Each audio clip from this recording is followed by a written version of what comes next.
To the next topic called errors ಬಗ್ಗೆ ಸ್ವಲ್ಪ discuss ಮಾಡೋಣ.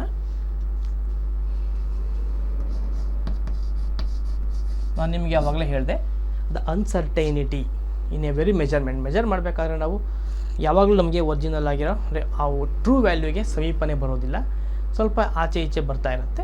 ಅದಕ್ಕೆ ಕಾರಣ ಬೇರೆ ಬೇರೆ ಇರುತ್ತೆ. ಸೊ ಇಂಡಿವಿಜುವಲ್ ಎರರ್ಸ್ ಆಗಿರ್ಬೋದು. ನಾವು ಯಾರು ಸಪೋಸ್ ಈಗ ಒಂದೇ ಅಮೌಂಟ್ನ ನಾನು ಎಣಿಸಿದ್ರೆ ಒಂದು ಬರ್ಬೋದು, ಅವ್ರು ಎಣಿಸಿದ್ರೆ ಇನ್ನೊಂದು ಬರ್ಬೋದು. ಓಕೆ, ಸ್ವಲ್ಪ ಜಾಸ್ತಿ ಅಮೌಂಟ್ ಎಣಿಸ್ಬೇಕಾದ್ರೆ ಒಂದು 100 ರೂಪಾಯಿ ಹೆಚ್ಚು ಕಡಿಮೆ ಬರುತ್ತೆ, ಎಣಿಸ್ಬೇಕಾದ್ರೆ ಬರುತ್ತೆ. ಸಾಮಾನ್ಯವಾಗಿ ಹೆಂಗೆ ಬಂತು ಅಂತ ನಮಗೆ ಗೊತ್ತಾಗೋದಿಲ್ಲ, ಒಟ್ಟಿಗೆ ಬಂದಿರುತ್ತೆ ಅಷ್ಟೇ, ಮೆಜರ್ ಬಂದಿರುತ್ತೆ. ಅದೇ ಥರ ಯಾವುದನ್ನು ಮೆಜರ್ ಮಾಡಬೇಕಾದ್ರೂ ಸಣ್ಣ ಪುಟ್ಟ ವ್ಯತ್ಯಾಸಗಳು, ಒಬ್ಬರು ಮೆಜರ್ ಮಾಡಿದ್ರೆ ಒಂದು ಬರುತ್ತೆ, ಇನ್ನೊಬ್ರು ಮೆಜರ್ ಮಾಡಿದ್ರೆ ಇನ್ನೊಂದು ಬರುತ್ತೆ. ಈಗ ನೀವು ತರಕಾರಿ ಅಂಗಡಿಗೆ ಹೋಗಿ ಅವ್ರು ತೂಕ ಮಾಡಿದಾಗ ಒಂದು ತೂಕ ಬರುತ್ತೆ, ನಾವೇ ತೊಗೊಂಡು ತೂಕ ಮಾಡಿದ್ರೆ ಮತ್ತು ನಮಗೆ ಒಂದು ಸ್ವಲ್ಪ ವ್ಯತ್ಯಾಸ ಆಗುತ್ತೆ. ಸೊ ತಕ್ಕಡಿದ್ರೆ ವ್ಯತ್ಯಾಸ ಆಗಿರ್ಬೋದು, ಅಥವಾ ನಾವು ಮೆಜರ್ ಮಾಡಬೇಕಾದ್ರೆ ನಮ್ಮ ಮೇಲೂ ಡಿಪೆಂಡ್ ಆಗಿರ್ಬೋದು. ಸೊ ವ್ಯತ್ಯಾಸಗಳು ಬರ್ತಾ ಇರುತ್ತೆ. ಈ ವ್ಯತ್ಯಾಸಗಳನ್ನು ನಾವು ಎರರ್ಸ್ ಅಂತ ಹೇಳ್ತೀವಿ. ಓಕೆ, ಈ ಎರರ್ಸನ್ನು ನಾವು ಬ್ರಾಡಾಗಿ 2 ಭಾಗವಾಗಿ ಕ್ಲಾಸಿಫೈ ಮಾಡ್ಬೋದು. ಒಂದು ಸಿಸ್ಟಮ್ಯಾಟಿಕ್ ಎರರ್,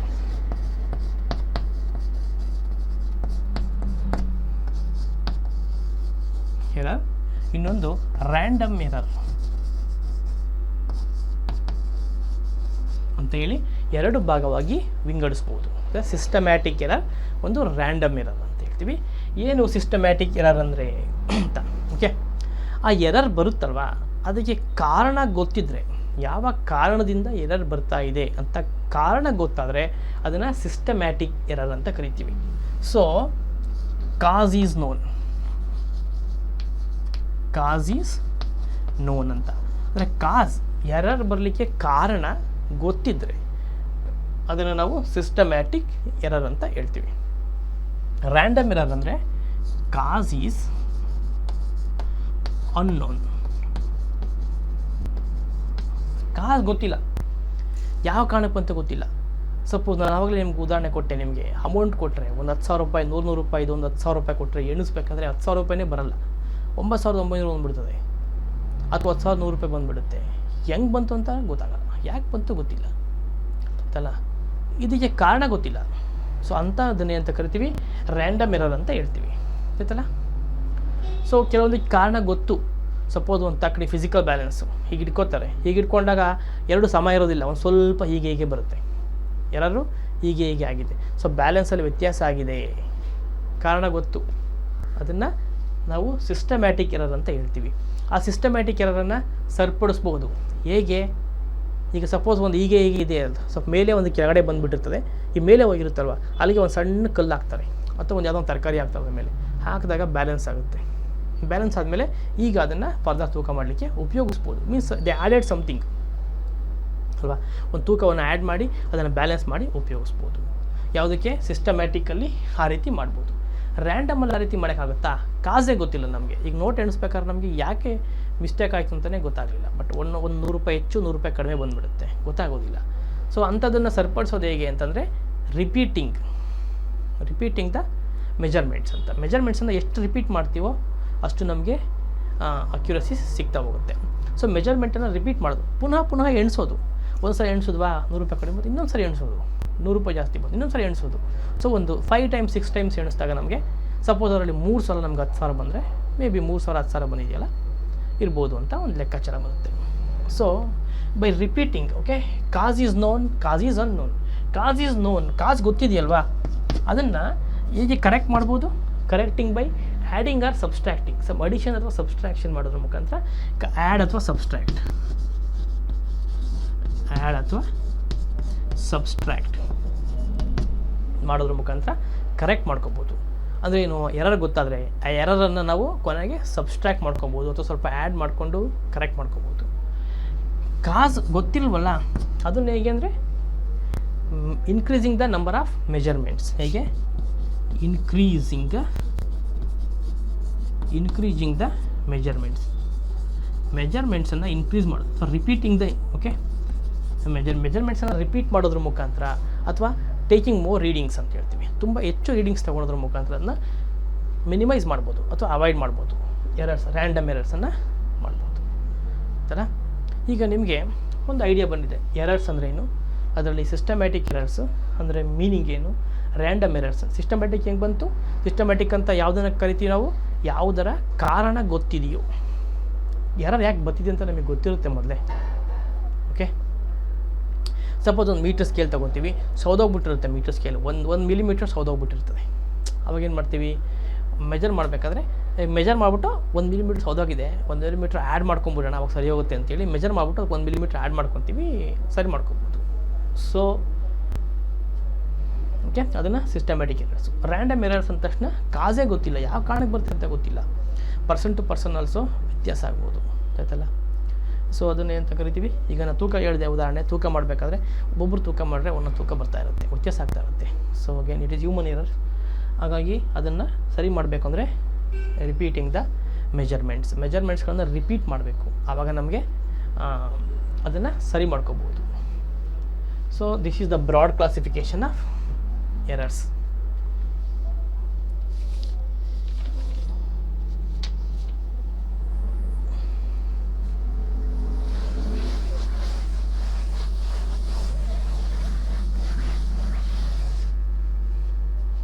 ಈಗ ನಾವು ಈ ಟ್ರೂ ವ್ಯಾಲ್ಯೂ ಅಂತ ಹೇಳಿದೆ, ಮ್ಯಾನುಫ್ಯಾಕ್ಚರರು ಕೊಟ್ಟಿರ್ತಾರೆ ಅದರ ಮೇಲೆ ಅಂತ ಹೇಳಿದೆ.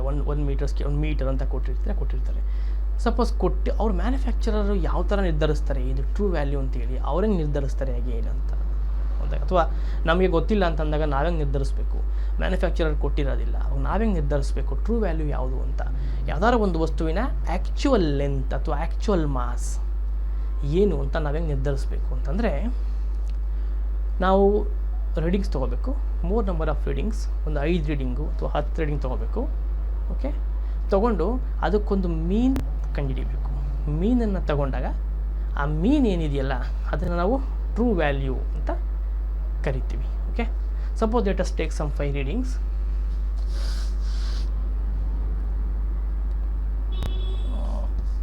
x1 ಅಂತ ತಗೋತೀನಿ. x1 5.1 centimeter, x2 is 4.9 centimeter, x3 is 4.0 centimeter, x4 is 5.0 centimeter, 5.2 centimeters, x4 is 5.3 centimeters. We have taken 5 readings. Okay, we have taken 5 readings ಅನ್ನು ತಗೊಂಡಿದ್ದೇವೆ. ಸೊ ಈ ಥರ 5 ರೀಡಿಂಗ್ಸ್ ತೊಗೊಂಡಾಗ ಇದೇನಿದೆಯಲ್ಲ ಇದಕ್ಕೆ ನಾವು ಒಂದು ಮೀನನ್ನು ತಗೊಂಡಿಡಿತೀವಿ. ಓಕೆ, ಮೀನ್ ಕಂಡುಹಿಡಿತೀವಿ. ಮೀನ್ ವ್ಯಾಲ್ಯೂ ಅಂದರೆ ಎಕ್ಸ್ ಬಾರ್ ಅಂತ ಮೆನ್ಷನ್ ಮಾಡ್ತೀವಿ. ಮೀನ್, ಓಕೆ, ಅಥವಾ ಆ್ಯಾವ್ರೇಜ್ ಎಕ್ಸ್ ಬಾರ್ ಹೇಗೆ ತೆಗೆಯೋದು? x1 plus x2 plus x3 plus x4 plus x5 divided by 5 ಹೀಗೆ ತೆಗಿತೀವಿ. ಸೊ x1 ಅದನ್ನ ಅರೇಂಜ್ ಮಾಡ್ಕೋತೀನಿ. ಸೊ 4.9 ಅರೇಂಜ್ ಮಾಡ್ಕೋತೀನಿ. 4.9 plus, okay, 5.0 plus 5.1 plus 5.2 plus 5.3ವರೆಗೂ ಇದೆ. 5 ರೀಡಿಂಗ್ಸ್ ಇದೆ, ಡಿವೈಡೆಡ್ ಬೈ 5. ಓಕೆ, ಇದು ಮೀನ್ ತೆಗಿಬೇಕಾದ್ರೆ ನಾವು ಸಿಂಪಲ್ ಕ್ಲಾಸಿಫಿಕೇಷನಲ್ಲಿ ಅರೌಂಡ್ ಎಷ್ಟು ಬರುತ್ತೆ? ಇದು 5.1 ಸೆಂಟಿಮೀಟರ್ ಬಂತು. ಎಷ್ಟು ಬಂತು? 5.1 ಸೆಂಟಿಮೀಟರ್ಸ್ ಬಂತು x bar. This is true value. ಇಂದು ಟ್ರೂ ವ್ಯಾಲ್ಯೂ ಅಂತ ಕರಿತೀವಿ. This is true value. ತೊಗೋಬೇಕಾದ್ರೆ ಹಾಗೇನೆ ಈ ರೀತಿ ಒಂದು 5 ರೀಡಿಂಗ್ಸ್ ತೊಗೊಂಡು ನಾವು ಇದನ್ನು ಟ್ರೂ ವ್ಯಾಲ್ಯೂ ಅಂತ ಕನ್ಸಿಡರ್ ಮಾಡಿ ಇಡ್ಬೋದು. ಬಂದಿತ್ತು. ಈಗ ಇದಕ್ಕೆ ನಾವು ಎರರ್ಸನ್ನು ಹೆಂಗೆ ಕಂಡುಹಿಡಿಯೋದು? Because error is uncertainty in every measurement. Means each measurement, ಪ್ರತಿಯೊಂದು ಮೆಜರ್ಮೆಂಟಲ್ಲಿ ಎಷ್ಟು ಅನ್ಸರ್ಟೈನಿಟಿ ಇದೆ ಅದೇ ಎರರ್ ಅಂತ ಹೇಳ್ತೀವಿ. ಹಾಗಾದರೆ ಇದು ನಮ್ಮ ಟ್ರೂ ವ್ಯಾಲ್ಯೂ ಅಂತ ತೊಗೊಂಡ್ವಿ. ಇವು ನಮ್ಮ ಮೆಜರ್ಡ್ ವ್ಯಾಲ್ಯೂಸ್. ಈ ಮೆಜರ್ಡ್ ವ್ಯಾಲ್ಯೂಸು ಇದಕ್ಕೆ ಇರ್ತಕ್ಕಂಥ ವ್ಯತ್ಯಾಸ ಎಷ್ಟು ಅಂತ ನೋಡ್ಕೊಳ್ತೀವಿ. ಓಕೆ, ಆ ವ್ಯತ್ಯಾಸ ಇದೆಯಲ್ಲ that is called absolute error ಅಂತ ಹೇಳ್ತೀವಿ. ಎಂತ ಕರಿತೀವಿ? ಅಬ್ಸಲ್ಯೂಟ್ ಎರರ್ಸ್ ಅಂತ ಹೇಳ್ತೀವಿ. ನಾವು we will do absolute errors.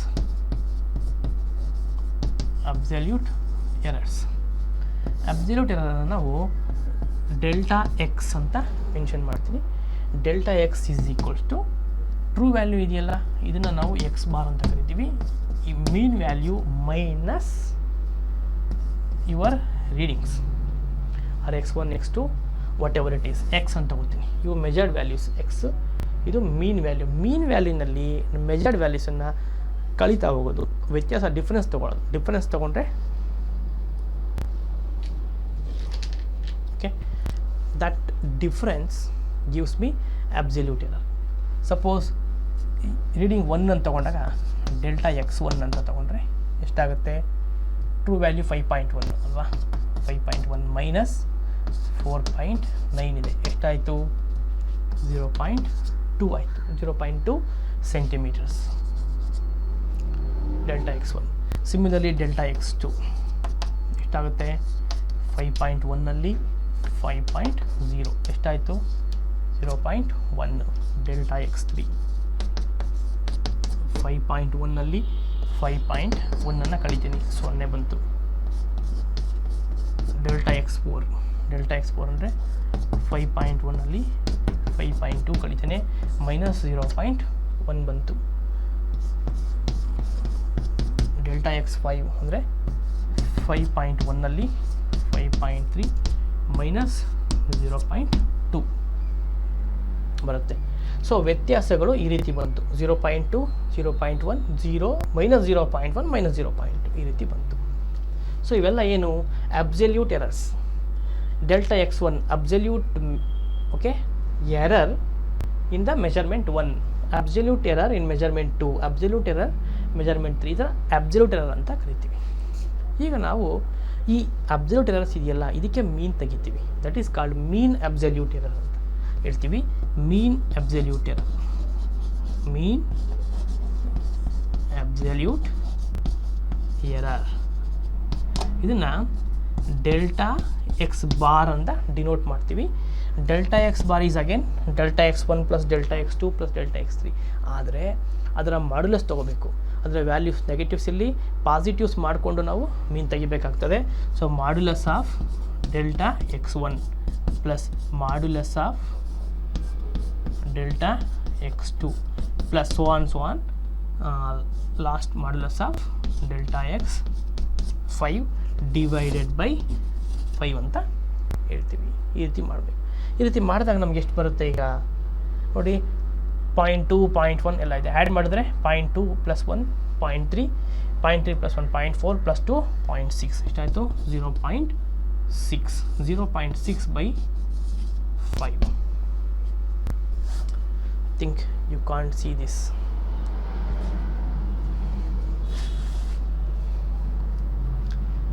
So your mean absolute delta X bar ಎಷ್ಟು ಬರುತ್ತೆ?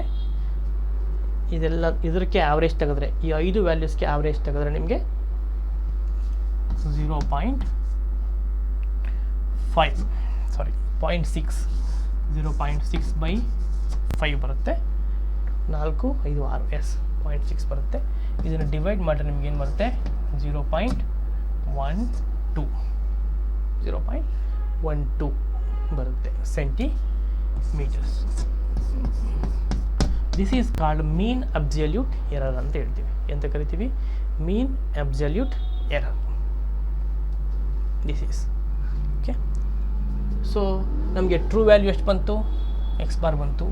ಮೀನ್ ವ್ಯಾಲ್ಯೂ ಎಷ್ಟು ಬಂತು? 0.12 ಬಂದಿದೆ.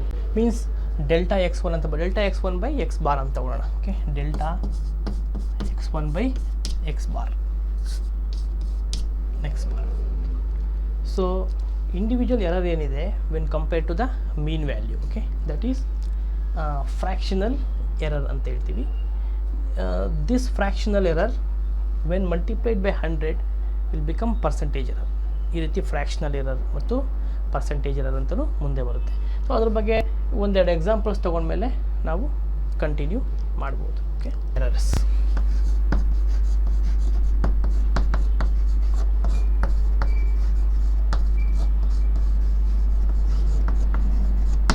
ಅಡಿಷನ್ ಅಥವಾ ಸಬ್ಸ್ಟ್ರಾಕ್ಷನ್ ಆಫ್ ಎರರ್ಸ್ ಮಾಡಿದಾಗ ಏನಾಗುತ್ತೆ? ಸಪೋಸ್ 2 ವ್ಯಾಲ್ಯೂ ತೊಗೊಳ್ಳೋಣ. ಒಂದನೇದು 5.1 plus or minus 5.1 plus or minus 0.1 0.01 centimetre. ಯಾವುದೋ ಒಂದು ವಸ್ತು ಇದೆ, ಅದನ್ನು ಈ ರೀತಿ ಮೆಜರ್ ಮಾಡಿದ್ದಾರೆ. ಎರಡನೇ ವಸ್ತು ಇದೆ, ಅದು 7.1 ಪ್ಲಸ್ ಆರ್ ಮೈನಸ್. ಓಕೆ, ಇದು ನಾನು ಒಂದು ಕೆಲಸ ಮಾಡ್ತೀನಿ, I take it as 2. Okay, 2 ತೊಗೋತೀನಿ, ಮೈ ಕನ್ವೀನಿಯನ್ಸ್. ಓಕೆ, ಕನ್ವೀನಿಯನ್ಸ್ ತೊಗೊಳ್ಳೋಣ. 4 ಪ್ಲಸ್ ಆರ್ ಮೈನಸ್ 0.02 ಸೆಂಟಿಮೀಟರ್. ಸುಮ್ಮನೆ ಹಿಂಗೆ ಸಿಂಪಲ್ ವ್ಯಾಲ್ಯೂಸನ್ನೇ ತೊಗೊಳ್ಳೋಣ. 2 plus or minus 0.01 centimetres, 4 plus or minus 0.02 centimetres ಅಂತ ತೊಗೊಂಡಿದ್ದೀವಿ. ಈಗ ನಾವು ಆ್ಯಡ್ ಮಾಡಿದಾಗ ಎರರ್ಸ್ ಏನಾಗುತ್ತೆ ಅಂತ ತಿಳ್ಕೊಬೇಕು. So first one is addition ಅಂತ ತೊಗೊಂಡಾಗ ನಮಗೆ ಎರಡು ವ್ಯಾಲ್ಯೂಸನ್ನು ಆ್ಯಡ್ ಮಾಡಬೇಕಾಗುತ್ತೆ. ಸೊ ಅಡಿಷನ್ ಮಾಡಿದಾಗ ನಮಗೆ 2 plus 4, I get this value as 6. ವ್ಯಾಲ್ಯೂಸನ್ನು ಆ್ಯಡ್ ಮಾಡಿದಾಗ ನಮಗೆ 6 ಬಂತು. ವಾಟ್ ಅಬೌಟ್ ಎರರ್ಸನ್ನು ಹೇಗೆ ಮಾಡಬೇಕು? Errors also added. Errors are always added in addition and subtraction. ಎರರ್ಸನ್ನು ನೀವು ಸಬ್ಸ್ಟ್ರಾಕ್ಟ್ ಮಾಡೋ ಹಾಗಿಲ್ಲ. ಏನು ಎರರ್ಸ್ ಬಂದಿರುತ್ತೆ ಅದನ್ನು ಆ್ಯಡ್ ಮಾಡಿ ಇಡಬೇಕಾಗುತ್ತೆ. ಸೊ ನಿಮಗೆ ಎರರ್ಸನ್ನು ಆ್ಯಡ್ ಮಾಡಿದಾಗ ನಿಮಗೆ ಎಷ್ಟು ಬರ್ತದೆ? ಓಕೆ, 6 ಏನು ಬಂದಿದೆ? 6 ಏನು ಬರುತ್ತೆ? 4 ಪ್ಲಸ್ 2 6 ಬಂತು. ಪ್ಲಸ್ ಆರ್ ಮೈನಸ್ ಅಂತಲೇ ಬರೆದ್ಬಿಟ್ಟು 0.02 0.01 ಅಂದರೆ 0.03 ಸೆಂಟಿಮೀಟರ್ಸ್ ಅಂತ ಬರೀಬೇಕು. ಸೊ ನಮಗೆ ವ್ಯಾಲ್ಯೂಸನ್ನು ಆ್ಯಡ್ ಮಾಡಬೇಕು ಮತ್ತು ಎರರ್ಸನ್ನು ಆ್ಯಡ್ ಮಾಡಬೇಕು. That is in addition. Okay, if you take subtraction ತಗೊಂಡಾಗ ಈಗ 4ಅಲ್ಲಿ 2 ಮೈನಸ್ ಮಾಡ್ತೀನಿ ಅಂತ ಇಟ್ಕೊಳ್ಳೋಣ. 4ಅಲ್ಲಿ 2 ಮೈನಸ್ ಮಾಡಿದ್ರೆ ಎಷ್ಟು ಬಂತು? 2 ಬಂತು. ಪ್ಲಸ್ ಆರ್ ಮೈನಸ್ ಎರರ್ಸನ್ನು ಏನು ಸಬ್ಸ್ಟ್ರಾಕ್ಟ್ ಮಾಡಬೇಕಾ? ಎರರ್ಸನ್ನು ಯಾವುದೇ ಕಾರಣಕ್ಕೂ ಸಬ್ಸ್ಟ್ರಾಕ್ಟ್ ಮಾಡಬಾರ್ದು. ಎರರ್ಸನ್ನು ಆ್ಯಡ್ ಮಾಡಬೇಕು. ಯಾವಾಗಲೂ ಅಷ್ಟೇ, ನಿಮಗೆ ವ್ಯಾಲ್ಯೂಸನ್ನು ಸಬ್ಸ್ಟ್ರಾಕ್ಟ್ ಮಾಡಿದ್ರೆ ಮಿಸ್ಟೇಕ್ಸ್ ಯಾವತ್ತೂ ಕಳೆದೋಗಲ್ಲ. ಈಗ ನಾನು ಮಾಡಿರೋ ಮಿಸ್ಟೇಕು ಇನ್ನೊಬ್ರು ಮಾಡಿರೋ ಮಿಸ್ಟೇಕಿಗೆ ಬ್ಯಾಲೆನ್ಸ್ ಆಗೋದಿಲ್ಲ. ನಾನು ಮಾಡಿರೋ ಮಿಸ್ಟೇಕ್ ಯಾವತ್ತೂ ಇನ್ನೊಬ್ರು ಮಾಡಿರೋ ಮಿಸ್ಟೇಕಿಗೆ ಆ್ಯಡ್ ಆಗ್ತಾ ಹೋಗ್ತದೆ. ಸೊ ಒಂದು ಮಿಸ್ಟೇಕ್ ಇನ್ನೊಂದು ಮಿಸ್ಟೇಕಿಗೆ ಆ್ಯಡ್ ಆಗ್ತಾ ಹೋಗುತ್ತೆ ಹೊರತು ಒಂದು ಮಿಸ್ಟೇಕು ಇನ್ನೊಂದು ಮಿಸ್ಟೇಕು ಯಾವತ್ತೂ ಬ್ಯಾಲೆನ್ಸ್ ಆಗೋದಿಲ್ಲ. ಹಾಗಾಗಿ ಪ್ಲಸ್ ಆರ್ ಮೈನಸ್ 0.03 ಸೆಂಟಿಮೀಟರ್ಸ್ ಹೀಗೆ ಕಂಟಿನ್ಯೂ ಆಗ್ತಾ ಹೋಗುತ್ತೆ. ಮೀನ್ಸ್ ಈ ರೀತಿ ನಾವು ಅಡಿಷನ್ ಆಗಿರ್ಬೋದು, ಸಬ್ಸ್ಟ್ರಾಕ್ಷನ್ ಆಗಿರ್ಬೋದು, ಎರಡೂ ಕೇಸಸಲ್ಲಿ ನಾವು ಎರರ್ಸನ್ನು ಆ್ಯಡ್ ಮಾಡಬೇಕು. ಆ್ಯಡ್ ಮಾಡೇ ಬರೀಬೇಕು.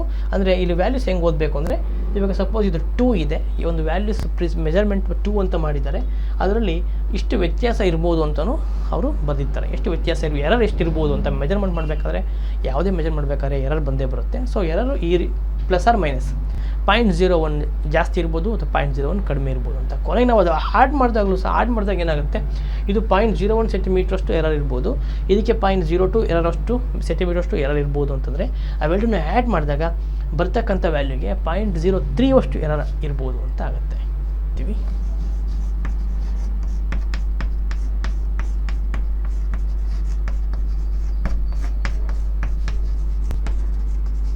ಮಲ್ಟಿಪ್ಲಿಕೇಶನ್ ಅಥವಾ ಡಿವಿಷನ್ ಅಂತ ಹೇಳ್ತೀವಿ. ಸೊ ಈ ಮಲ್ಟಿಪ್ಲಿಕೇಶನ್ ಅಥವಾ ಡಿವಿಷನ್ ಅಂತಂದಾಗ ಈಗ ಎರರ್ಸ್ ಏನಾಗುತ್ತೆ ನೋಡಬೇಕು. ಈಗ ಮಲ್ಟಿಪ್ಲೈ ಮಾಡಬೇಕಾದ್ರೆ, ಡಿವೈಡ್ ಮಾಡಬೇಕಾದ್ರೆ ಎರರ್ಸು ಏನಾಗುತ್ತೆ ಅಂತ. ಸಪೋಸ್ ನಾನು ಒಂದೆರಡು value, okay, area is equals to length into breadth ಅಂತ ತಗೋತೀನಿ. Okay, formula. ಈಗ ಲೆಂತ್ ಏನಿದೆ ಕೊಟ್ಟಿದ್ದಾರೆ, length is suppose 4 plus or minus 0.04 ಅಂತ ತಗೋತೀನಿ ಸೆಂಟಿಮೀಟರ್.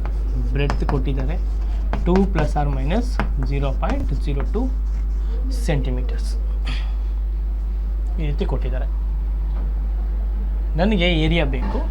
ಏರಿಯಾನ ಯಾವ ರೀತಿ ಕ್ಯಾಲ್ಕುಲೇಟ್ ಮಾಡ್ತೀನಿ? Length into breadth is the formula. So 4 ಮತ್ತು 2, 4 into 2 which is equal to 6 centimetres ಬರುತ್ತೆ. ಮತ್ತು ಎರರ್ಸ್ ಇದೆಯಲ್ಲ, ಎರರ್ಸನ್ನು ಏನು ಮಾಡಬೇಕು ಅಂತ. ಓಕೆ, ಎರರ್ಸನ್ನು ಏನು ಮಾಡಬೇಕು ಅಂದರೆ ಅದರ ಫ್ರ್ಯಾಕ್ಷನಲ್ ಎರರ್ ತೊಗೋಬೇಕು. ಫ್ರ್ಯಾಕ್ಷನಲ್ ಎರರ್ಸ್ ಕಂಡುಹಿಡಿಯೋದಕ್ಕೆ ಎರರ್ಸನ್ನು ಏನು ಮಾಡಬೇಕು ಅಂತಂದರೆ ಯಾವುದೇ ಫಾರ್ಮುಲಾ ಏನು, ಡೆಲ್ಟಾ ಎ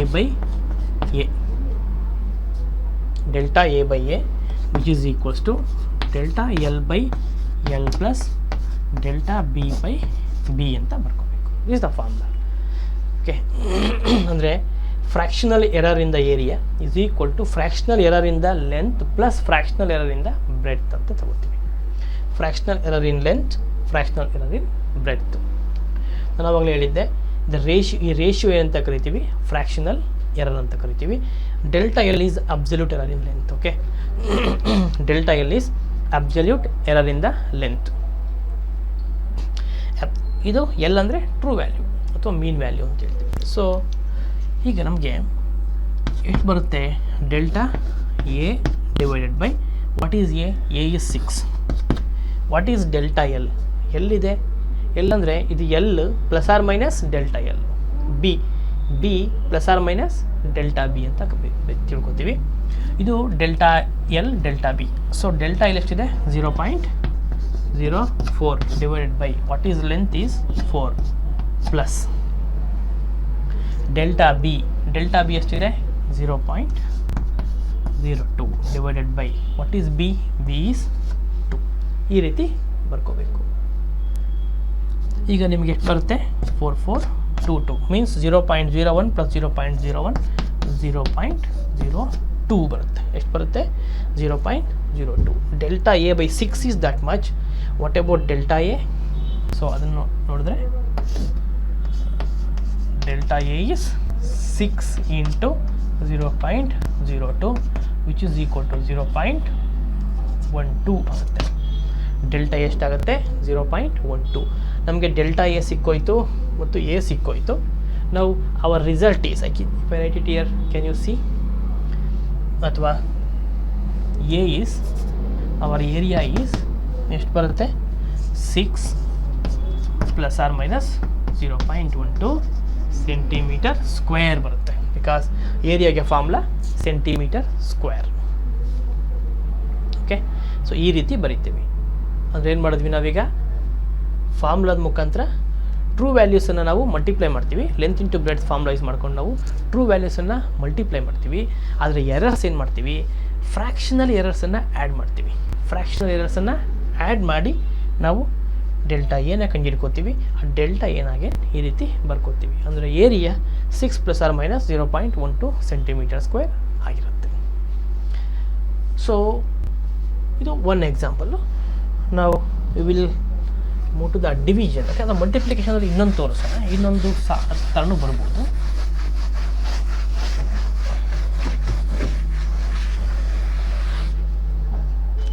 ಸಪೋಸ್ ಯಾವುದೋ ಒಂದು ಕ್ವಾಂಟಿಟಿ ನನಗೆ ಗೊತ್ತಿಲ್ಲ, ಅದು ಈ ರೀತಿ ಇದೆ, X is equals to L square B square.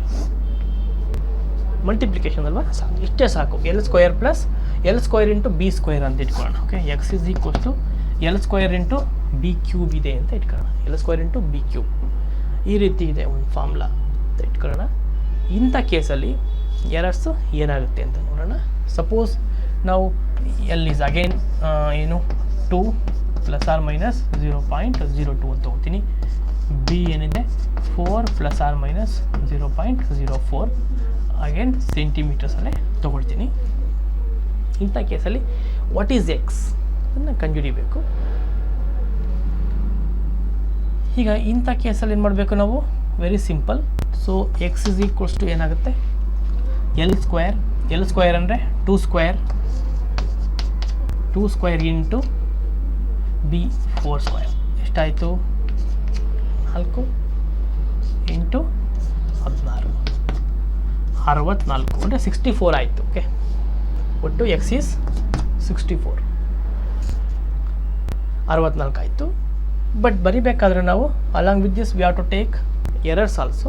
ಎರರ್ಸನ್ನು ಹೇಗೆ ಕಂಡುಹಿಡಿತೀವಿ ಅಂತಂದರೆ ಅಗೇನ್ ನಮಗೆ ಡೆಲ್ಟಾ ಎಕ್ಸ್ ಬೈ ಎಕ್ಸ್ ಇದು formula. Delta X by X is equals to, ಈಗ ಹೇಗೆ ಬರ್ಕೋತೀವಿ ಇದನ್ನಂತಂದರೆ 2 into delta L by L fractional error plus 3 into delta B by B.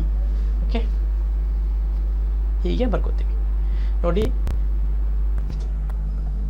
2 into delta L by L plus 3 into delta B by B. ನಾವು 2 into what is delta L? delta L is 0.0252 plus 3 into what is delta B?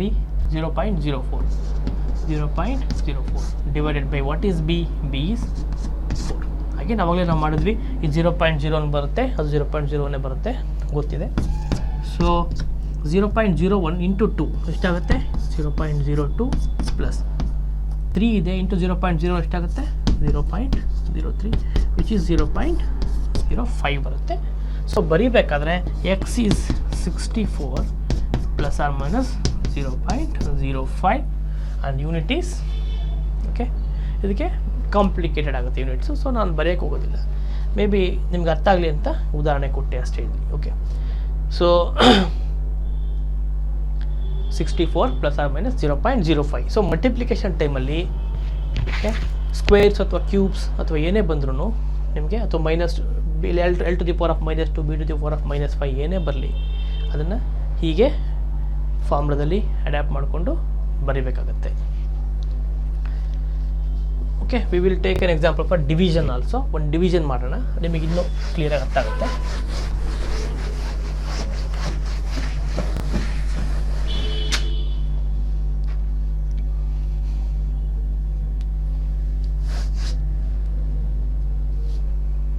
ಈಗ X is equals to A by B ಇದೆ ಅಂತ ಇಟ್ಕೊಳ್ಳೋಣ. X is equals to A by B. A 0.4 plus or minus 0.04 centimetre ಇದೆ. B 2 plus or minus 0.02 centimetre ಇದೆ ಅಂತ ಇಟ್ಕೊಳ್ಳೋಣ. ನಾವು what is X? X is equals to A by B. So a is 4 divided by 2, you get 2. True value 2 ಸಿಕ್ಕೋಯ್ತು. ಈಗ error ತಗೊಳ್ಳೋಣ. Error ಹೇಗೆ calculate ಮಾಡೋದು? ಹೇಗೆ ಅಂದರೆ delta X by X, again formula is same. Whether it is division or multiplication, we use the same formula. Delta A by A plus delta B by B ಅಂತ ತಗೊಳ್ತೀವಿ. ಈಗ delta X ಕಂಡುಹಿಡಿಬೇಕಲ್ವಾ? So delta X by X value ಗೊತ್ತಿದೆ, which is 2 which is equals to delta A. Delta A is 0.04. Okay, absolute error ಅವ್ರೇನು ಕೊಟ್ಟಿರ್ತಾರೆ ಅದು absolute ಎರರೇ ಆಗಿರುತ್ತೆ. So 0.04 divided by what is A 4 plus delta B 0.02 divided by 2 ಅಂತ ಬರ್ಕೊಡ್ತೀವಿ. So delta X is equal to 2 ಆ ಕಡೆ ಹೋದರೆ 2 ಇಂಟು ಇದರ ವ್ಯಾಲ್ಯೂ ಏನಾಗುತ್ತೆ ಅಂತ ನಮಗೆ ಗೊತ್ತಿದೆ. 0.01 plus 0.01 0.02 0.02 totally we get 0.04. So ನಾವು ಬರೀಬೇಕಾದ್ರೆ value X is equals to 2 plus or minus 0.04 ಅಂತ ಬರೀತೀವಿ. ಇಷ್ಟೇ. ಸೊ ಅಡಿಷನ್ ಮಾಡಬೇಕಾದ್ರೆ, ಸಬ್ಸ್ಟ್ರಾಕ್ಷನ್ ಮಾಡಬೇಕಾದ್ರೆ ಎರರ್ಸ್ ಆ್ಯಡ್ ಆಗುತ್ತೆ. ಮಲ್ಟಿಪ್ಲಿಕೇಶನ್ ಮತ್ತು ಡಿವಿಷನ್ ಮಾಡಬೇಕಾದ್ರೆ ಈ ಒಂದು ಫ್ರ್ಯಾಕ್ಷನಲ್ ಎರರ್ಸ್ ಏನಿದೆ ಅದು ಆ್ಯಡ್ ಆಗುತ್ತೆ. ಸೊ ಫ್ರ್ಯಾಕ್ಷನಲ್ ಎರರ್ಸ್ನ ಒಂದು ಫಾರ್ಮುಲಾ ನಾವು ಈ ರೀತಿ ಬರ್ಕೋಬೇಕು. ಇಲ್ಲಿ ಯಾವುದೇ ಕಾರಣಕ್ಕೂ ಜಸ್ಟ್ ಫಾರ್ಮುಲಾಸ್ ಇದನ್ನು ಆ್ಯಡ್ ಮಾಡಿ ಮರೆಯುವಾಗಿಲ್ಲ. You have to consider this.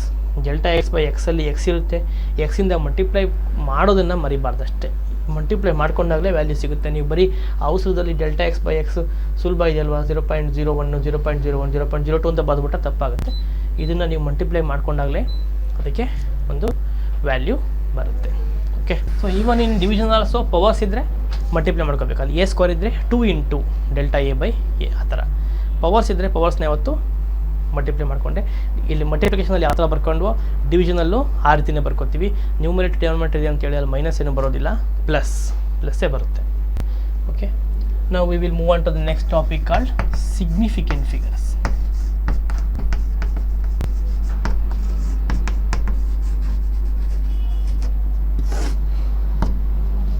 Significant figures ಅಥವಾ ಸಿಗ್ನಿಫಿಕೆಂಟ್ ಡಿಜಿಟ್ಸ್ ಅಂತ ಹೇಳ್ತೀವಿ.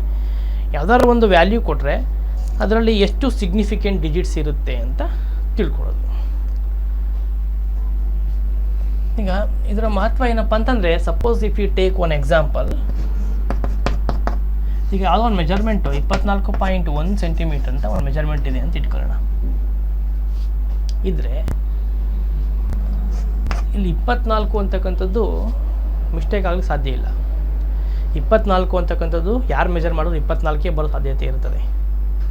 ಓಕೆ, ಆದರೆ 0.1 ಇದೆಯಲ್ಲ, ಈ 0.1 ಮಾತ್ರ ವ್ಯತ್ಯಾಸ ಬರ್ಬೋದು, ಸ್ವಲ್ಪ ಆ ಕಡೆ ಸ್ವಲ್ಪ ಈ ಕಡೆ ಬರ್ಬೋದು. ಸೊ ಈ ಕಾರಣಕ್ಕೋಸ್ಕರನೇ ನಮಗೆ ಇದರಲ್ಲಿ ಯಾವುದು ಸಿಗ್ನಿಫಿಕೆಂಟು, ಯಾವ ಡಿಜಿಟನ್ನ ಸಿಗ್ನಿಫಿಕೆಂಟ್ ಅಂತ ತಗೋಬೇಕು ಅನ್ನೋ ಪ್ರಶ್ನೆ ಬರುತ್ತೆ. ಕೆಲವೊಂದು ರೂಲ್ಸ್ ಇದೆ ಆ್ಯಕ್ಚುಲಿ. ಸಿಗ್ನಿಫಿಕೆಂಟ್ ಫಿಗರ್ಸ್ ಎಷ್ಟಿದೆ, ಕೊಟ್ಟಿರ್ತಕ್ಕಂಥ ಒಂದು ನಂಬರ್ಸಲ್ಲಿ ಸಿಗ್ನಿಫಿಕೆಂಟ್ ಫಿಗರ್ಸು ಎಷ್ಟಿದೆ ಅಂತ ಹೇಳಲಿಕ್ಕೆ ಕೆಲವೊಂದು ರೂಲ್ಸ್ ಇದೆ. ಒಂದು 5 ರೂಲ್ಸ್ ಇದೆ. ಮೊದಲನೇ number rules, okay, there are some rules. ಈ ರೂಲ್ಸ್ ಬೇಸ್ ಮೇಲೆ ನಾವು ಹೇಳ್ತಾ ಹೋಗ್ತೀವಿ. Rule number 1, all non zero digits are significant. Okay, all non zero digits, zero ಅಲ್ಲದೆ ಇರ್ತಕ್ಕಂಥ ಯಾವುದಾದ್ರು ಡಿಜಿಟ್ಸ್ ಇದ್ದರೆ ಅದು ಸಿಗ್ನಿಫಿಕೆಂಟ್. ಸಪೋಸ್ ಉದಾಹರಣೆ 24.35, 24.35, 24.35 ಅಂತ ಅಂದ್ಕೊಂಡ್ರೆ all are non zero digits. Okay, ಎಲ್ಲವೂ ನಾನ್ ಝೀರೋ ಡಿಜಿಟ್ಸ್ ಆಗಿರುತ್ತೆ. ಹಾಗಾಗಿ ಎಲ್ಲವೂ ಸಿಗ್ನಿಫಿಕೆಂಟೇ. Because rule number 1 says all non zero digits are significant. Therefore all these are non zero digits, therefore all of them are significant. So non zero ಡಿಜಿಟ್ಸ್ದು problem ಇಲ್ಲ, ಅದೆಲ್ಲಿದ್ದರೂ ಸಿಗ್ನಿಫಿಕೆಂಟೇ. Non zero digits ಎಲ್ಲಿದ್ರೂ significant ಆಗಿರುತ್ತೆ. Problem comes for zero ವಿಷಯದಲ್ಲಿ ಬಂದಾಗ ಯಾವಾಗ zero significant ಆಗುತ್ತೆ, ಯಾವಾಗ ಝೀರೋ ಸಿಗ್ನಿಫಿಕೆಂಟ್ ಆಗಲ್ಲ ಅಂತ. ಓಕೆ, ಈಗ ಒಂದು ಕೇಸು ಝೀರೋ ಯಾವಾಗ ಸಿಗ್ನಿಫಿಕೆಂಟ್ ಆಗುತ್ತೆ ಅಂದರೆ ಡೆಸಿಬಲ್ ಪಾಯಿಂಟ್ನ ನಂತರ ಇರಬೇಕು. Means ending zero after decimal are significant. Okay,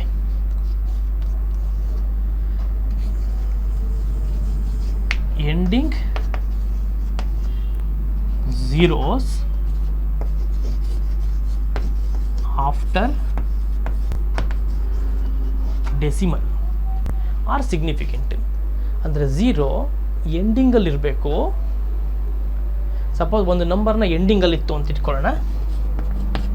ಉದಾಹರಣೆ 0.740 ನೋಡಿ, ಇಲ್ಲಿ ಝೀರೋ ಇದೆಯಲ್ಲ ಅದು ಸಿಗ್ನಿಫಿಕೆಂಟ್ ಆಗುತ್ತೆ. ಯಾಕೆಂದರೆ ending zero, but after decimal ಪಾಯಿಂಟ್ನ ನಂತರ ಬಂದಿದೆ ಮತ್ತು ಆ ನಂಬರ್ ಅದೇ ಎಂಡಿಂಗ್ ಝೀರೋ ಆಗಿರುತ್ತೆ. So significant. ಸಪೋಸ್ 740 ಅಂತ ಬರದೆ ಅಂತ ಇಟ್ಕೊಳ್ಳೋಣ. ಈಗ ಝೀರೋ ಎಂಡಿಂಗ್ ಝೀರೋನೇ, but it is not after decimal point. Decimal point ನಂತರ ಇಲ್ಲ, ಇಲ್ಲಿ ಡೆಸಿಮಲ್ ಪಾಯಿಂಟ್ ಎಲ್ಲೂ ಇಲ್ಲ. Therefore it is not significant. So zero ಯಾವಾಗ ಸಿಗ್ನಿಫಿಕೆಂಟ್ ಆಗುತ್ತೆ ಅಂದರೆ ಅದು ಎಂಡಿಂಗ್ ಝೀರೋ ಆಗಿದ್ದರೆ ಸಿಗ್ನಿಫಿಕೆಂಟ್ ಆಗುತ್ತೆ, ಬಟ್ ಆಫ್ಟರ್ ದ ಡೆಸಿಮಲ್ ಪಾಯಿಂಟ್ನ ನಂತರ ಇರಬೇಕು. Then only it is significant. So ಇದರಲ್ಲಿ ಎಷ್ಟು ಸಿಗ್ನಿಫಿಕೆಂಟ್ ಫಿಗರ್ಸ್ ಇರುತ್ತೆ ಅಂದರೆ ಇದರಲ್ಲಿ 3 ಇರುತ್ತೆ. ಅಥವಾ ಓಕೆ, ಇದರಲ್ಲಿ ಸಿಗ್ನಿಫಿಕೆಂಟ್ ಅಂತ ಇಟ್ಕೊಳ್ಳೋಣ. ನಾವು this information is enough. So 3ನೇ rule, okay, any digit between 2 non zero digits. Okay, any okay digit ಅಥವಾ any zero between 2 non zero. Okay, digit ಬೇಡ, ಝೀರೋ ಅಂತ ಬರೀತೀನಿ. Any zero between 2 non zero are significant figure. Significant ಅಂದರೆ ಯಾವುದಾದ್ರೂ 0 2 non zero digits ಮಧ್ಯೆ ಅಥವಾ significant figures ಮಧ್ಯೆ ಇದ್ದರೆ ಅವಾಗಲೂ ಅದು ಸಿಗ್ನಿಫಿಕೆಂಟ್ ಆಗುತ್ತೆ. This is most important, confuse ಮಾಡ್ಕೋಬೇಡಿ. ಝೀರೋ 2 ನಾನ್ ಝೀರೋ ಡಿಜಿಟ್ಸ್ ಮಧ್ಯೆ ಇದ್ದರೆ ಸಿಗ್ನಿಫಿಕೆಂಟ್ ಆಗುತ್ತೆ. ನಾನ್ ಝೀರೋ ಡಿಜಿಟ್ಸ್ ಒಂದೇ ಅಲ್ಲ, 2 ಸಿಗ್ನಿಫಿಕೆಂಟ್ ಫಿಗರ್ಸ್ ಮಧ್ಯೆ ಇದ್ರೂ ಸಿಗ್ನಿಫಿಕೆಂಟ್ ಆಗುತ್ತೆ. This is most important. So ಇದಕ್ಕೆ ಒಂದು ಉದಾಹರಣೆ ತೊಗೊಂಡಾಗ can I edit here? I can edit here. So ಅದಕ್ಕೆ ಎಕ್ಸಾಂಪಲ್ ಇಲ್ಲಿ ತೊಗೋತೀನಿ. 0.707 ಅಂತ ತಗೊಳ್ಳೋಣ. 707 ಈ ಎಕ್ಸಾಂಪಲಲ್ಲಿ 0 is not ending 0. 0 is not ending 0, but it is between two significant figures, between two non-zero digits. ಎರಡು non-zero digits ಮಧ್ಯೆ ಇದೆ, ಹಾಗಾಗಿ ಅದು ಸಿಗ್ನಿಫಿಕೆಂಟ್ ಆಗಿರುತ್ತೆ. ಆಯ್ತಲ್ಲ, ನಾವು 0 ಈಸ್ ಸಿಗ್ನಿಫಿಕೆಂಟ್. ಸಪೋಸ್ 0.700 ಅಂತ ಇಟ್ಕೊಳ್ಳೋಣ, 700. ಈಗ ಈ 0 ಏನು significant, because it is non zero digit. ಇದು it is ending 0, it is ending 0 after decimal point. Therefore this is significant. What about this 0? ಈಗ ಇದು ಸಿಗ್ನಿಫಿಕೆಂಟ್ ಆಗಿದೆ. 7 ಈಸ್ ನಾನ್-ಝೀರೋ ಡಿಜಿಟ್, ಸಿಗ್ನಿಫಿಕೆಂಟ್. ಎರಡು ಸಿಗ್ನಿಫಿಕೆಂಟ್ ಡಿಜಿಟ್ಸ್ನ ಮಧ್ಯೆ ಇರೋ 0 ಆಗಿರೋದ್ರಿಂದ ಈ 0ನು ಸಿಗ್ನಿಫಿಕೆಂಟ್. ಆಯ್ತಲ್ಲ, ಈಗ ಝೀರೋಸ್ ಅಂತ ಬಂದಾಗ ending zeros after decimal point are significant, and zeros between two non-zero digits are significant, and also 0 between two significant figures are significant. 3 point ಆಯಿತು. ನಾವು 4th point,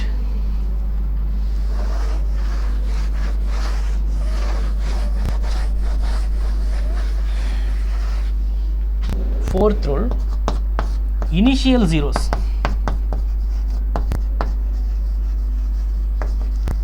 are not significant. Initial zeros ಇದೆಯಲ್ಲ, ಅದು significant ಅಲ್ಲ ಅಂತ. ಅವೆಲ್ಲ ಸಿಗ್ನಿಫಿಕೆಂಟು, but ಇದು ಯಾವಾಗ significant ಆಗಲ್ಲ ಅಂದರೆ ಇನಿಷಿಯಲ್ ಝೀರೋಸ್ ಇದ್ದರೆ, ಯಾವ್ದಾದ್ರು ಒಂದು ನಂಬರ್ನ ಸ್ಟಾರ್ಟಿಂಗಲ್ಲಿದ್ದರೆ ಸಿಗ್ನಿಫಿಕೆಂಟ್ ಆಗಲ್ಲ. ಉದಾಹರಣೆ 0704 ಅಂತ ಇದ್ದರೆ, ಇಂಥ ಕೇಸಲ್ಲಿ ನೋಡಿ 0 ನಾಟ್ ಸಿಗ್ನಿಫಿಕೆಂಟ್, ಬಿಕಾಸ್ ಇನಿಷಿಯಲ್ 0 ಒಂದು ನಂಬರ್ ಶುರು ಆಗೋಕ್ಕೆ ಮೊದಲೇ ಇದೆ, ಸೊ ಇದು ನಾನ್ ಸಿಗ್ನಿಫಿಕೆಂಟ್. ಬಟ್ ಇದು ಸಿಗ್ನಿಫಿಕೆಂಟ್, ಈ 0 ಸಿಗ್ನಿಫಿಕೆಂಟ್, ಯಾಕೆಂದರೆ ಬಿಟ್ವೀನ್ ಟು ಸಿಗ್ನಿಫಿಕೆಂಟ್ ಫಿಗರ್ಸ್ ಮಧ್ಯೆ ಇದೆ. ಸಪೋಸ್ 0.007 ಅಂತ ಇಟ್ಕೊಳ್ಳೋಣ.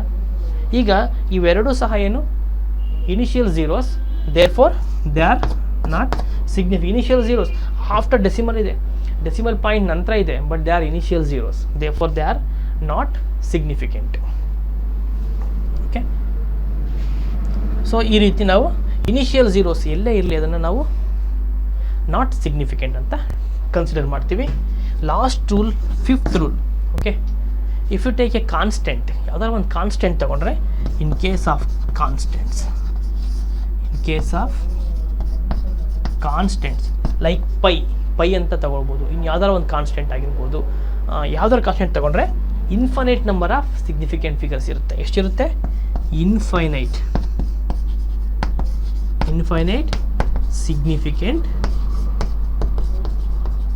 Figures means how many significant figures are there in pi ಅಂತ ಹೇಳಿದ್ರೆ infinite number of significant figures ಅಂತ ಹೇಳ್ಬೇಕು. ಯಾಕಂದರೆ ಪೈಯಲ್ಲಿ ಇರೋ ಬರೋ ಯಾವ ಡಿಜಿಟ್ ತೊಗೊಂಡ್ರು ಸಿಗ್ನಿಫಿಕೆಂಟ್ ಆಗಿರುತ್ತೆ, ಯಾವುದು ಸಿಗ್ನಿಫಿಕೆನ್ಸ್ ಕಳ್ಕೊಳ್ಳೋದಿಲ್ಲ, because that is a constant. Okay, so there are 5 rules. ನಾವು ವಿ ವಿಲ್ ಓಕೆ ಕೆಲವೊಂದು ಎಕ್ಸಾಂಪಲ್ಸ್ಗಳನ್ನು ನೋಡಿದ್ರೆ ನಿಮಗೆ ಇದರ ಡೌಟ್ಸು ಕಂಪ್ಲೀಟಾಗಿ ಸಾಲ್ವ್ ಆಗುತ್ತೆ. ನಂಬರ್ 1 ಎಕ್ಸಾಂಪಲ್, 758.00 ಹೀಗೆ ಬರೀತಾನೆ. ಎರಡನೇದು 7.4800, ಮೂರನೇದು 07.48, ನಾಲ್ಕನೇದು 7.07, ಐದನೇದು 4.800. ಓಕೆ, ಆರನೇದು ಬೇಡ, ಇವೈ ಸಾಲ್ವ್ ಮಾಡೋಣ first. Okay, how many significant figures are there in this? So ಇದರಲ್ಲಿ all these 3 are non zero digits, therefore they are significant. What about these 2 zeros? This 0 is significant because that is ending 0 after decimal point, significant. What about this 0? That 0 also significant because it is in between two significant figures. So 3 plus 2, how many? 5 significant figures. ಇದರಲ್ಲಿ ಎಷ್ಟು? 7 significant, 4 significant, 8 significant, because they are all non-zero digits. What about this 0? This 0 is significant because it is ending 0 after the decimal point, significant. What about this 0? This 0 is significant because this is in between two non-significant, means significant between two significant figures. Therefore again 5. ಇಲ್ಲಿ ಎಷ್ಟು figures ಆಗುತ್ತೆ? ಇಲ್ಲಿ 7, 4, 8 are all significant. ಮತ್ತು ಇಲ್ಲಿ 0 ಏನಿದೆಯಲ್ಲ, initial 0, therefore this is not significant. Okay, what about this? ಇದರಲ್ಲಿ initial 0 not significant, but 707ಅಲ್ಲಿ ಈ 0 ಏನಿದೆ between two non zero digits, therefore it is significant. What about here 4 ಮತ್ತು 8 significant. What about this 0? This 0 is significant because that is ending 0 after decimal point. What about this 0? The 0 is significant because that is in between the two significant figures. So ಈ ರೀತಿಯಾಗಿ, so ಇಲ್ಲಿ ಎಷ್ಟಾಯಿತು 3, ಇಲ್ಲಿ 3, ಇಲ್ಲಿ ಎಷ್ಟಾಯಿತು all the 4. ಹೀಗೆ ನಾವು one more rule is there for the, ಈಗ 10 ಪವರ್ಸ್ ಇತ್ತು ಅಂತಂದರೆ ಪವರ್ ಆಫ್ ಟೆನ್ಸ್ ಬಂದಾಗ, ಓಕೆ, ಪವರ್ ಆಫ್ ಟೆನ್ಸ್ ಏನಿದೆ are not significant. Okay, suppose ಈಗ 7 ಇಂಟು 10 ಪವರ್ -2 ಅಂತ ಇಟ್ಕೊಳ್ಳೋಣ. ಇದರಲ್ಲಿ 10 power -2 is not significant because power of tens are not significant. ಅದು ಯಾವುದಾದ್ರೂ ಇರ್ಬೋದು ವರ್ಡಲ್ಲಿ, power of tens not significant. So ಈಗ 80 ಇಂಟು 10 ಪವರ್ -12 ಅಂತ ಇಟ್ಕೊಳ್ಳೋಣ. ಹೀಗಿತ್ತು. ಇದರಲ್ಲಿ ಎಷ್ಟು significant? 10 power -12 is not significant. What about 80ನಲ್ಲಿ 8 is significant. What about 0? 0 is ending 0 but not after decimal point, therefore this is insignificant. So only how many? 1 significant figure is there in this. So ಈ ರೀತಿಯಾಗಿ ನಾವು significant ಫಿಗರ್ಸನ್ನು identify ಮಾಡ್ಬೋದು, ಎಷ್ಟು significant ಇದೆ ಅಂತ ಈಸಿಯಾಗಿ identify ಮಾಡ್ಬೋದು. ಥ್ಯಾಂಕ್ ಯು ನಂಡ. ಇದನ್ನು ಸ್ವಲ್ಪ 1-2 ಸಲ ನೀವು ರಿಪೀಟ್ ಮಾಡಿಕೊಂಡು ಟೆಕ್ಸ್ಟ್ ಬುಕ್ಸಲ್ಲಿ ರೆಫರ್ ಮಾಡ್ಕೊಂಡು ನೋಡಿಕೊಂಡ್ರೆ ನಿಮಗೆ ಈಸಿಯಾಗಿ ಅರ್ಥ ಆಗುತ್ತೆ. ಕೆಲವು ಪ್ರಾಬ್ಲಮ್ಸನ್ನು ಸಾಲ್ವ್ ಮಾಡಿದ್ರೆ ಇನ್ನೂ ಕ್ಲಿಯರಾಗಿ ಅರ್ಥ ಆಗುತ್ತೆ. Okay, thank you.